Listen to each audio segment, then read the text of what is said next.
Hello there, and welcome to Our Voices. Tope Oshin, Ogun, Machérie, Ekwa, Bahongo, and Lee Siltomi are women you may not be familiar with, but these movies these women are making are igniting conversations around the world. Today, we take a look at their work and the works of other female African directors. I'm Hadiza Kyari, with Auriane, Itangishaka, Hayde Adams Fitzpatrick, and today Ayen Bior is reporting from the American Film Institute. Hi ladies, well I lucked out this week and I got this really cool assignment to report at AFI Silver. This was the site of the 15th annual New African Film Festival. And this year, almost half of the films were directed by women. In a moment, I'm going to introduce you to VOA correspondent Arzouma Kompaore, who reported on the event. And we're going to talk about the women who wrote the films and the women who directed them. Back to you ladies in the studio. And of course, we look forward there to what Ayen is going to bring us a little later on. She said she's going to speak to VOA's Arzouma Kompaore, and he's not just our entertainment reporter, but he's also a filmmaker himself. So it's going to be really interesting to get his perspective and his insights about the industry and the people in it. The coming-of-age movie MAKILA by Congolese filmmaker Machérie Ekwa Bahongo was part of the New African Film Festival. She told Arzouma what led her to make the movie and ultimately become a filmmaker. For this year's festival, who was the largest and biggest edition so far, the organizers played the diversity cards, but not only. Among the 16 female-directed films selected, MAKILA was Machérie Bahongo's debut feature, an intimate portrait of survival in the sprawling Congolese metropolis of Kinshasa. The movie premiered last year at the New York African Film Festival, where Bahongo told VOA why it was important for her to make the movie. It is a story on street kids, but told differently. Despite all the challenges they face, they are first humans with feelings. It is my first movie, but I did not expect it to be that successful with very little money. We made it entirely with a Congolese cast and crew. The team believed in me, a self-taught filmmaker. The young director, who first learned how to make movies by watching tutorials on YouTube, says she owes it all to the devoted cast and crew. This movie took a piece of me and my team. And what I really want above all is to have a special screening for my team, to tell them how grateful I am and how proud of them I am. The movie MAKILA already won many awards and gathered rave reviews, but for Bahongo, this is just the beginning of a journey inside an industry she always wanted to break into. Arzouma Kompaore, VOA News, Washington. Machérie there. I mean, do you think that Machérie Ekwa Bahongo is an anomaly? I mean, is there space for women on the continent to really rise up in the realm of film?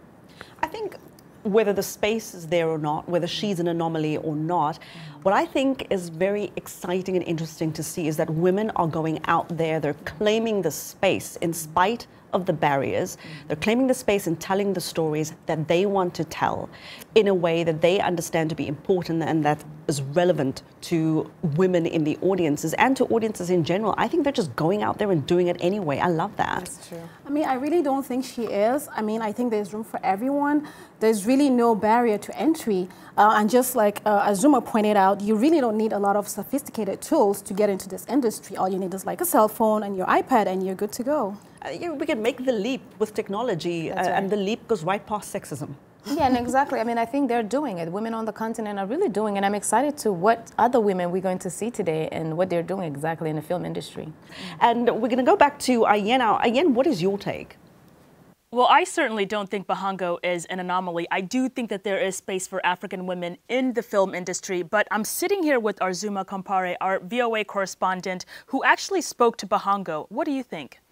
I think it's not an anomaly. I think it's becoming more and more a trend. And to be honest, the younger generation is not going to wait for permission to actually go and make movies like it was back in the days. You had to actually be introduced in this industry slowly. I remember this filmmaker from Senegal who was talking about how, you know, she was introduced into filmmaking via Ousmane Sambene. And he told her, let's be smart on how we bring you on the set. You know, if we bring you right there as a first assistant or something, people are going to be a little shocked. So he made sure she got there as a wardrobe, you know, lady. She was able to actually observe, and wardrobe is a key position as well in filmmaking. So waiting for permission to actually make movies is not relevant anymore, because anybody can make movies, anybody can learn. Bahongo is the right example for that. She didn't wait for it. She went on YouTube and learned how to make a movie. She's self-taught. Self-taught. I hear she's also very young. She's very young, and she's very, very humble. And she understands that, you know, everything she was able to accomplish through this movie, MAKILA, which is a beautiful movie, by the way, she was able to do it because of the people around her, because of the people that were, you know, happy, keen, and very excited to support her. So that sense of being grateful to your cast and your crew is something that you don't need to be old, you don't need to be a man to have. Anybody has it. As long as you know, I have my story, this is my story, this is something I want to say, and you have people that are there to support you. Well, but who are the gatekeepers of the African film industry? Who gets to decide what films are made, and who gets to tell them? Unfortunately, I want to say still today, governments and, you know, big, grand company that are, you know, injecting big money into culture and making movies are still kind of like, you know, quote unquote the gatekeepers. But also, I want to say not so more anymore, because you don't really need that much money as in the past to make a movie and to be relevant. And there's so many, you know, new technology. You know, we've seen movies, you know, premiere at Sundance made on iPhones. So nobody can really, you know, stop you from making a movie today. The only person, the only, you know, element that can prevent you from making a movie is going to be yourself. As long as you have something to say and you have the intelligence and the smart to go learn and at least, you know, shadow, you know, people that already made movies, you can actually go out there and do it. It's exactly what Machérie did with her movie. And I'm assuming that's what a lot of directors did. I'm looking at the flyer right now from the film festival, and it's very diverse. True. I think it's one of the most diverse festivals that we've seen so far. There's a lot of women, there's a lot of countries involved, and this is just telling about how vibrant is the African film industry these days. It's not, you know, you cannot put it in one particular category. You have to look at it on the, you know, big scope and see, hey, you know, people from every walks of life come and, you know, make movies, and the continent is happy to have that. Could you talk to me about some of the stories that were told, some of the characters that were profiled in this year's film festival? So there's a couple of them. I'm thinking about one particular one that is made by Eziodo from Nigeria. The movie title is Kesela, and her example is also something that I like to share, because she wanted to make a movie about, you know, Lagos, you know, in Nigeria, and how vibrant it is, and how much, you know, like she loved it, you know, and how much a lot of people don't actually, you know, especially the diaspora, they don't actually remember how Lagos used to be. But she didn't have the means, she didn't have the money, so guess what? She decided to write it, shoot it, direct it, and edit it. So it's not so much because she wanted control, but it's because she wanted to be able to afford telling her own story the way she wants, and not have, you know, finance, you know, be a limitation, or, you know, other people that are involved in the production tell her, do this or do that. Making a movie is never going to be that easy. You're always going to face different kind of obstacles, challenges popping up here and there. It's up to you to figure out ways to be creative enough to, you know, still figure out a way to make it happen. So, you know, nothing can really stop you if you really want to make it. No you know, gatekeepers or, you know, any financial, you know, obstacles of some sort. And then, of course, we get to enjoy all the great movies that are made. Absolutely. Arzouma, thank you so much for your time. My pleasure.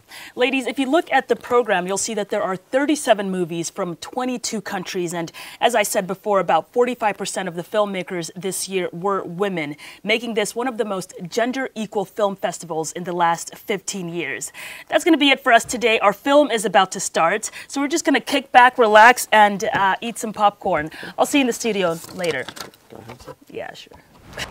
So let's keep this conversation going on social media. Catch us on Facebook, Twitter, WhatsApp, and Instagram. Our hashtag is VOA Our Voices. So reach out to us and add your voice to this discussion. Coming up, a conversation on women in film goes a little deeper. We'll talk to a film director changing the narrative and perceptions of African women behind the camera. We're back in a moment. We know that there is an LGBT community in Kenya. However, our space as artists is to be able to tell stories. This was just a story. It was taken from the book Jambula Tree, which was a Cain Prize winner in 2007. We adapted a book, an East African book, into film. That was our role. As filmmakers, as creatives, it is our constitutional right to be able to express ourselves freely. There are a lot of challenges. First, people don't get to do movies that require special effects. You have to start forcing them by doing it on yourself and posting, like the video I posted online that made waves. And secondly, you don't get the products anywhere in Cameroon.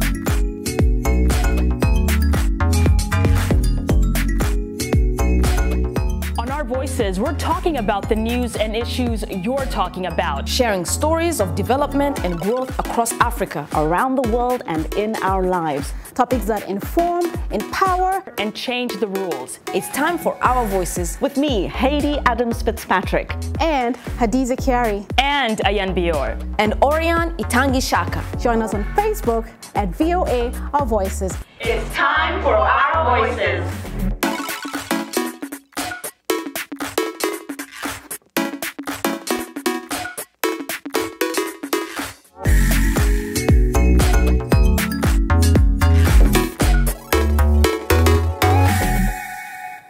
Welcome back. This is Our Voices. One of the top directors of film and TV is Nigeria's Tope Oshin Ogun. As a leading woman in Nollywood, Ogun produces, directs, and writes films. She's also a casting director. She's one of the great minds behind the African film industry, and her work is changing the world in a positive way. She's a big deal. Let's take a look at some of her films. Alake, where have you been? I've been calling your phone all day. Are you deaf? Aren't you tired of this farce of marriage? I don't know what you mean by farce. This marriage is for better, for worse. Anyone with more space for ice cream? Stella, I am trying. I wish there was something I could just do to just turn on the hands of time. I wish you never married a kid. I know what happened. With your head? Head what? Vivian! My son was raped. No, sorry, please. Can you say that again? I'm not sure I'm sorry, can you repeat that? How do you do it, Mom? How do I do what? Act like everything is fine. After all we've done. You don't have to back down every time someone pushes you. Sometimes you have to fight back. Sometimes you have to pick your battles. What do you mean? We did what we had to do, Tolu. We're not bad people. Is that what you tell yourself? How dare you? Let me not be welcome in this house until you have completed your NYC in Bauchi. This is not the kind of trip we want to remember.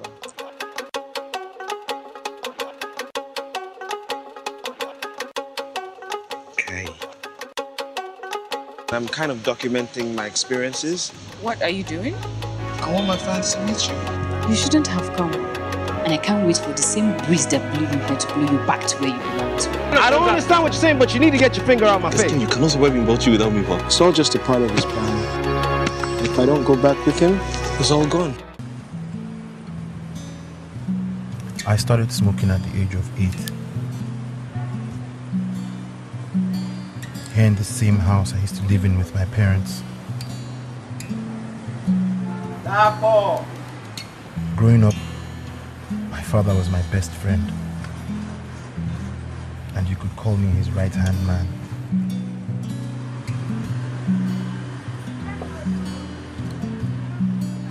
We got a chance to talk to film director Tope Oshin from Lagos, Nigeria, via WhatsApp.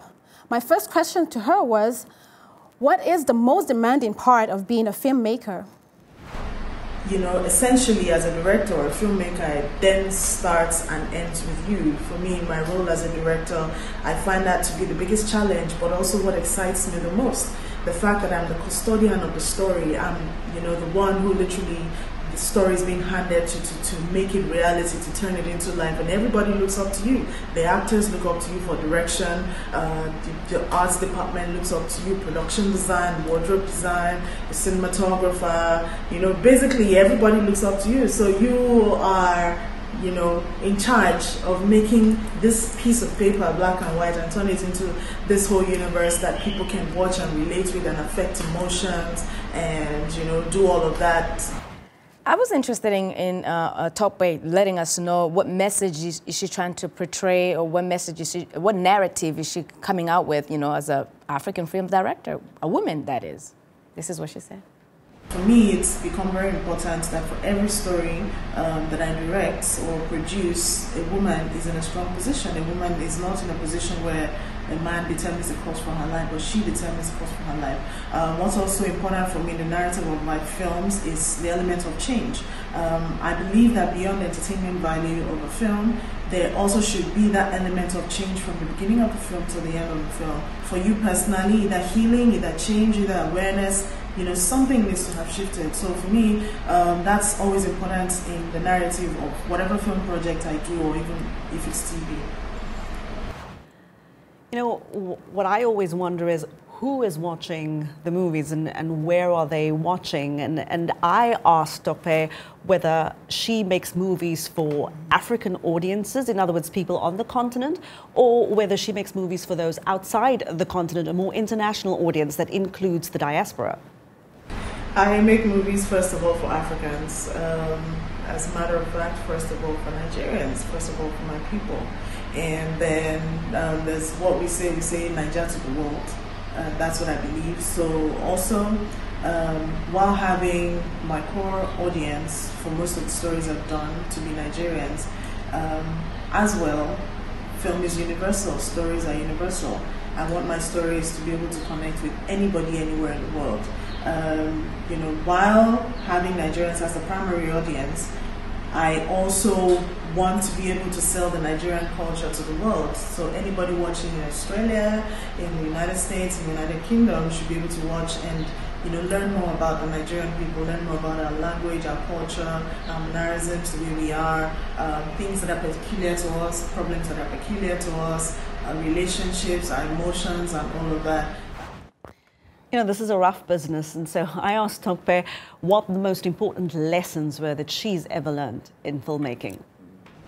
First is to be authentic, to get some sense of identity, know who you are, and, you know, sort of stay by who you are. That, to a very large extent, informs the kinds of stories you tell, you know, how you tell your stories and all of that. So for me, the first thing is a sense of self. You know, you need to find a sense of self, either as a filmmaker or as an artist, any type of artist at all. Know who you are, and that informs everything else. And do so with some fierceness and confidence, and defend that and stay there, and you can only get better from there. And I also wondered, you know, if, you know, what advice she had for women who are on the continent and want to follow in her footsteps. My advice for other African women who want to become filmmakers, who want to become directors, writers, or, I mean, basically who have a story to tell, who have a message, is identify your message, and like I said earlier, know who you are, sense of self. Who am I? What do I want to do exactly? Do I want to be a writer? Do I want to be a director or a filmmaker? Erroneously, sometimes it's believed that the director is higher than other roles, you know, in film. I do not believe that. I believe that everybody comes together to create a big one whole. So find out the best practices about what exactly you want to do across the world, and not just, you know, in your locale. Research, find out how it's done, attack it with all fierceness and passion, and stay there and continue to get better and let your work be seen. That's the only way to move upwards with your dream and stay consistent, and the sky's the limit. And now thanks there to film director Tope Oshin for sending us her thoughts via WhatsApp. And don't forget, you can also connect with us there. Our WhatsApp number is on your screen right now. And you can also find us on Facebook, Twitter and Instagram. Our handle is @VOA Our Voices.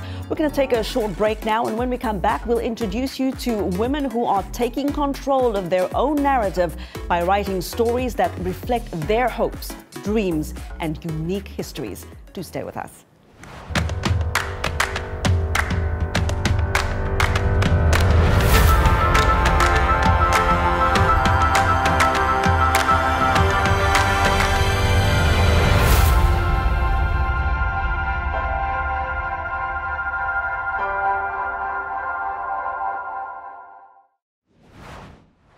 It's time for our Women to Watch segment as we turn the camera around to spotlight women directors on the African continent.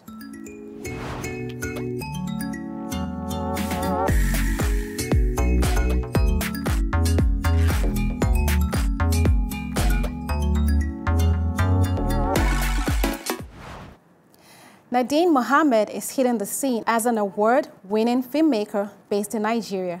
She has been featured in a number of blogs and newspapers nationwide, including the Net.ng, Guardian newspaper, Forbes Africa, Business Day, and TSN. Among the young filmmaker's numerous works, her acclaimed film, Through Her Eyes, urges viewers to seek to discover the root of suicide bombing as an insurgency in Nigeria and the world at large. Let's take a look at a clip from the movie. Inshallah nan da ba jima ba zan zo Katsina. Wallahi ina tare da wata passenger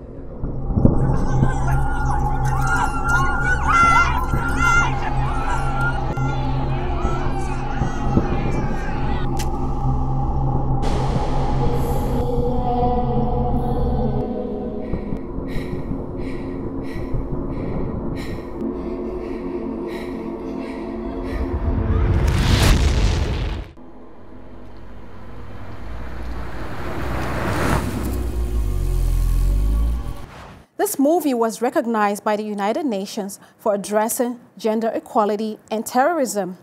And Nadine has also been nominated for the African Magic Viewers' Choice Awards 2018, the African International Film Festival 2018, and the Future Awards Africa 2018.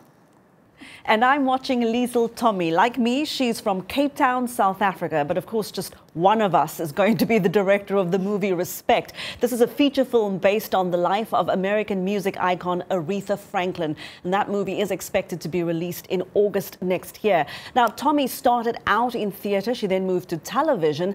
She's also on board to direct Born a Crime. You'll remember that's the movie adaptation of Trevor Noah's autobiography starring Lupita Nyong'o. I'm so excited about Tommy. You know, she was also the first black woman to earn a Tony Award nomination for Eclipsed, including Best Director. And you know what critics say about Tommy is that she's just one of those directors who's not afraid to take on these themes around race and politics. And you know, she's very good at reimagining the classics and really creating and setting up a very racially diverse cast. Nice. So that is a woman from my hometown and a woman that I am watching. That's really good. Also, a woman to watch is Wanuri Kahiu. At the age of 16, she decided she wanted to be a filmmaker. Today, at 39, she's a successful Kenyan film director, producer, author of films, books, short stories, and documentaries. She's received several awards and nominations for films she's directed, including Best Director, Best Screenplay, and Best Picture at the Africa Movie Academy for her dramatic film, From a Whisper. Let's take a look at the trailer for that movie. No one will ever know how much I love you. No one but us. Tamani, what is there to believe in? Do you know how many people it must have taken to maintain a lie like this? Do you realize that? Abu. So,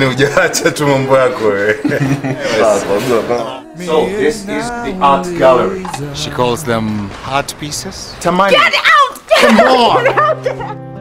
Hapo pana jambo. Faridi, spendi mienendo yako.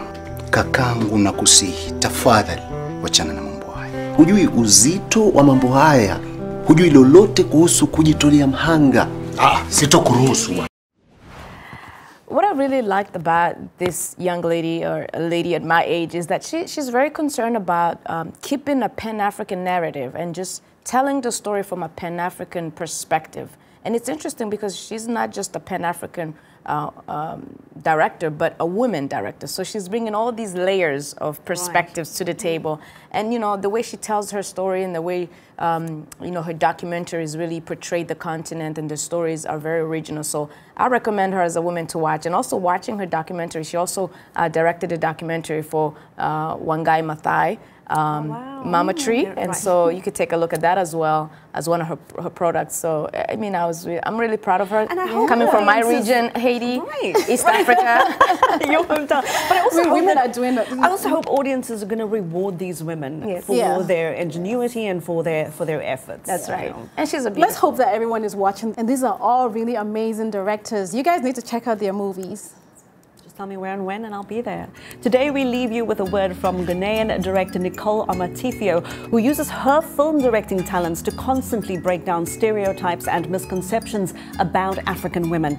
She used her voice to say, "The single story of an African woman tends to be that she's poor, that she's struggling, that she's a victim. So I wanted to show the complete opposite of that." She is definitely breaking stereotypes. And thanks for tuning into Our Voices. You can catch up on previous episodes at voanews.com. We hope you can join us again. On behalf of the Voice of America and along with my colleagues, good day.